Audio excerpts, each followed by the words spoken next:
When I was younger, I thought I'd love to go and work for Disney, just drawing cartoons. Although, looking at that now, I don't think they work in great conditions, the people who were drawing those cartoons, allegedly. No, well, if you're working in America, I think it's okay. Yeah. Did you do art A level then? Go on like that? I did art at A level at school, and I was going to do it at uni, and then I found out if you wanted to do a degree in art, you had to do a foundation year, and I couldn't be bothered. So I did electronics and music instead. Mm. Well, The that's next logical step. well, it's something creative, and then that's ultimately what you ended up working in. So, Yeah, so I guess it kind of worked out. but I did art GCSE and I got an A, but it was like part of that A belongs to both my mum and my granny who helped me. They drew the pictures. They coloured them in for me. Yeah. No, they did help because I actually made like a play mat like for children. This was part of this big project. It was like a project about Banbridge. You had to do it about your hometown.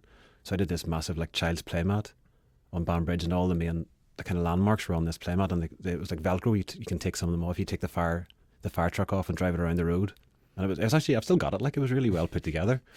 But my granny sewed most of it, so I probably shouldn't. Maybe I don't know. Can they take GCSEs off you when you get this far away from them? I don't think you're going to get sacked if they find out you haven't got an art GCSE, I don't think. But then I got that GCSE, and then I had the opportunity to do art at A level. And at the time, computers were the big thing. This is 1998. Computers were just coming in, and I thought computers is the future. And then my cousin Alan, What could you do on a computer at this point that made you think that is the future? you could play that. What's that game called? Minesweeper Yeah. and Solitaire and things like that. But my cousin Alan was massive into computers, computer programming, and I kind of looked up to him because he was, he liked his cars and video games and all that. And he just seemed pretty cool.